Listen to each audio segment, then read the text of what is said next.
Greetings and salutations, just a super quick Rooney podcast here as checking out the fantasy football. We'll do a more extended one tonight. Yesterday, just other than those two games, the Sunday night football game, that was an instant classic between the Patriots and the 49ers, which the Patriots almost had the comeback of the ages, almost.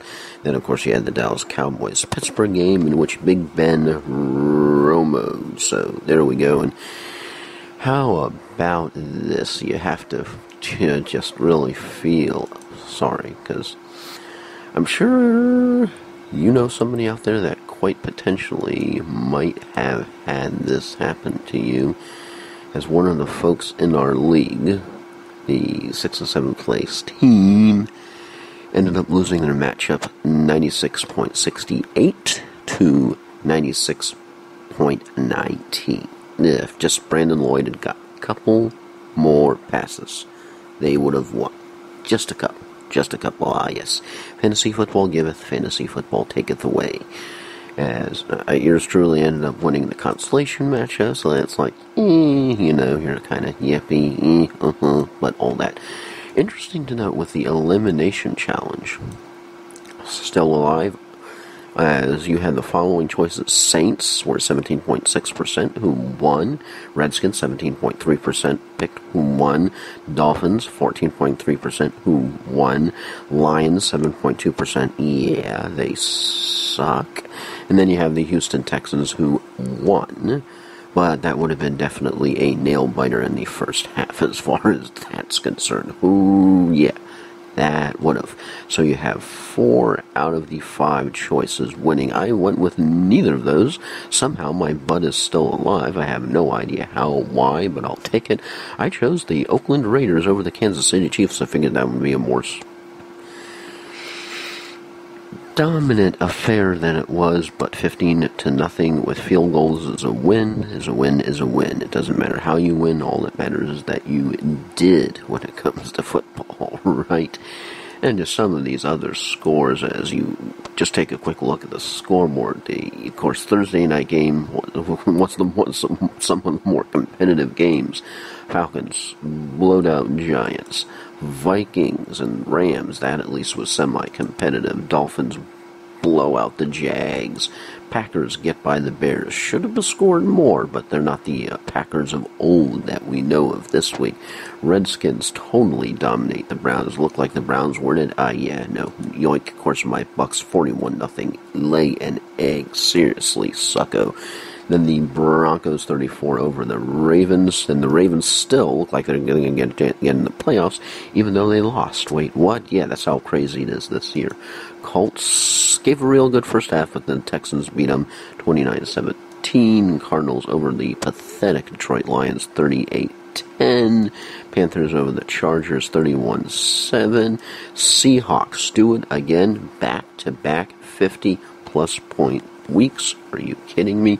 They humble the Bills 50-17. Cowboys win in a thriller as, of course, Big Ben Romoed. And the Cowboys win 27-24. I think the Steelers are just about done. Raiders, of course, previously mentioned, 15-0.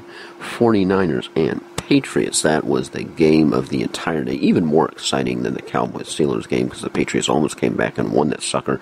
But the 49ers hang on with the win, with a rookie QB, Kaepernick, steering the helm, 41-34. And then, of course, tonight, Jets somehow still alive for the playoffs, go to Tennessee. Of course, not good news, as we know the NHL and the players are taking each other to court over the lockout, so that's not good. And in my own, since none of my fantasy teams really ended up making, per se, real playoffs, I have them play each other. Now, this week I have my non-IDP teams, individual defensive player teams, play each other, and reset button definitely trounced.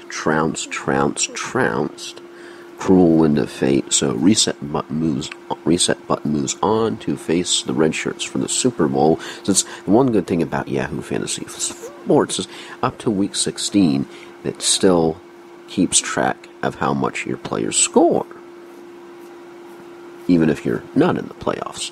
But the red shirts now face off against Reset Button, and now because it's an IDP team up against a non-IDP team, that's easy for me to say, what I've done is I've taken out all the defensive players, and I'm just going to use the offense whoever I start, per se, as well as rolling a dice to determine which one of the teams, because we have Seattle, Carolina, Indianapolis, Denver, Detroit, San Diego, and Jacksonville. So just roll the die. Yep, I created what's called a 7-sided die, and for the 8th, using an 8-sided die, put an asterisk if you get the 8, and this means you roll it again. And once you know, I get 7, so that means next week, folks, red shirts have Jacksonville as their defense. Oi. Oi-hee, oi-hee, oi-hee. So that should be interesting in there. So that's it for me with just a quick sports shuffle. Quick blast. Hope you're having a fantastic Monday if you did lose your fantasy league by not even a point, by less than a point. And I tell you, that stuff like that has happened to me, so I can relate to who it is, and he knows who it is, and it just that sucks. That's a horrible way to go out of fantasy. So anyway, that's it for me. You're still you, and hope your team didn't do as badly as the Bucks or the Giants or the Bills, even though they didn't get shut out. It was almost felt like they did get shut out. And I'm gone. Talk to you later, as we'll see if the Jets can achieve the impossible tonight and win again. I'm gone. No, really, seriously. I really am. I'm gone. Bye.